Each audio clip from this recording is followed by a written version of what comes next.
Corona की दूसरी लहर के बीच दुर्लभ किस्म के ब्लैक फंगस ने मरीजों से लेकर डॉक्टरों तक की तकलीफें और बढ़ा दी हैं।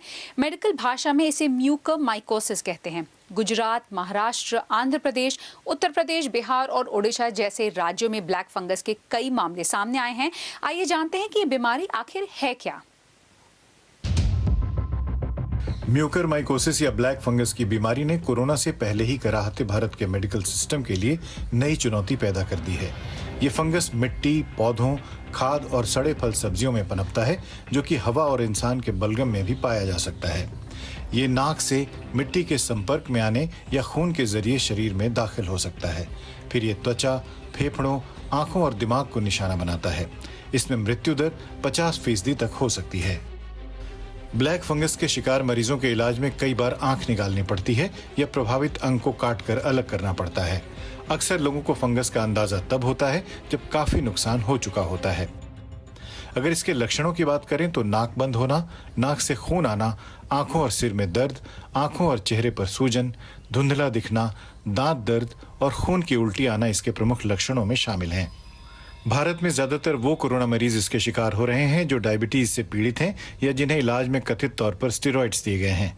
दरअसल कोरोना हमारे प्रतिरक्षा तंत्र पर हमला करता है, जिससे शरीर में पहले से मौजूद कोई बीमारी और जोरदार हमला करती है।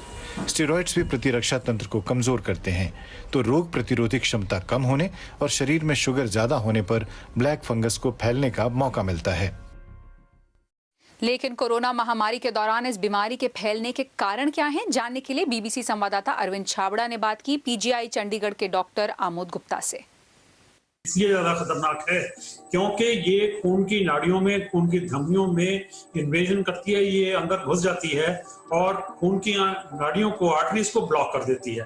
तो जिस हिस्से में ब्रेन के, चाहे वो ब्रेन है, बॉडी के जिस भी हिस्से में ये फंगस एक बार चली जाती है तो वहां की वो एक किस्म की लोकलाइज गैंग्रीन कर देती है उस ऑर्गन की। कि आखिर कोविड-19 या कोरोना वायरस से म्यूकरमाइकोसिस का लिंक क्या है? इसका अरविंद जी, मेरी समझ से जो लिंक है वो है कि ये जो पेशेंट्स है ये सारे आईसीयूज में दाखिल रहते हैं, वेंटिलेटर्स पर होते हैं और वहां का एनवायरनमेंट एनवायरनमेंट के अंदर यदि फंगस है, चाहे वो एयर में है, चाहे वो जो ऑक्सीजन जिसको ह्यूमिडिफाई करते हैं वो बॉटल में जिसमें पानी होता है उसमें है, या फिर जो इंट्रावीनस फ्लूइड्स दिए जाते हैं उसमें है। जो अटेम्प्ट किया जाता है वो ये कि ये हवा जो है ह्यूमिड जाए, उसमें थोड़ा सा मात्रा हो पानी की, तो उसके लिए टिपिकली वो एक बॉटल के अंदर पानी डाल देते हैं, उसमें से ऑक्सीजन जाती है, बबल करती है, फिर पेशेंट्स के लंग्स में जाती है। तो एक तो वो बड़ा मुख्य कारण हो सकता है। उसमें जो कारण हमें मिला वो एक इन्फ्यूजन्स का मिला। देखिए, हमारे एनवायरनमेंट में इंडिया में खास करके जो साउथ इंडिया है और नॉर्थ इंडिया में जो एनवायरनमेंट में फंगस तो बहुत है और इसका कोई हम इलाज नहीं कर सकते। और उस फंगस के जो एनवायरनमेंट में फंगस है वो बहुत इतनी आसानी से एस्टेब्लिश नहीं होती है। वो कॉलोनाइज कर सकती है, सरफेस को कॉलोनाइज कर सकती है, पर इन्वेजिव फंगस जो है इट हैज टू बी कोई डेफिनेटिव उसका सोर्स होना चाहिए जहां से वो आ रही है। कुछ एक्सपर्ट्स का ये मानना है कि ये स्टेरॉइड से हो रहा है, तो वो आप रूल आउट कर रहे हैं? नहीं, मैं रूल आउट नहीं कर रहा। देखिए, स्टेरॉइड्स तो सारी दुनिया में दिए गए हैं, यूरोप में दिए गए हैं, इंग्लैंड में दिए गए हैं, अमेरिका में दिए गए हैं। Millions of patients have received steroids.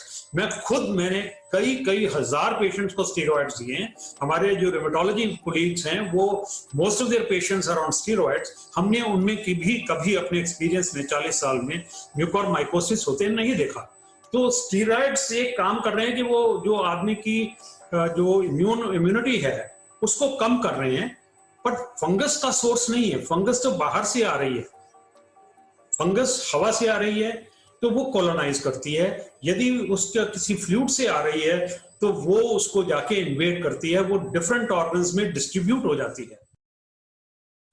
और Indian council of medical research ने इससे बचाव के निर्देश जारी किए हैं, जिसके मुताबिक धूल भरी जगह जाने पर मास्क लगाने, मिट्टी से जुड़े काम करने पर दस्ताने पहनने, अच्छी तरह नहाने और साफ सफाई का खास ख्याल रखने की सलाह दी गई है। वहीं ये भी जरूरी है कि कोरोना मरीज के शुगर लेवल और उसे दिए जा रहे स्टेरॉइड्स पर कड़ी निगरानी रखी जाए। इस बीमारी के बारे में नीति आयोग के सदस्य डॉक्टर वी के पॉल ने ये कहा। तो म्यूकर एक फंगस है, ये जहाँ पानी इकट्ठा होता है लगभग वेट सरफेस होता है वहाँ पे रहती है। एक इम्पॉर्टेंट बात इस डिजीज़ में ये है कि ये लगभग बहुत हद तक डायबिटीज़ के मरीजों में होती है।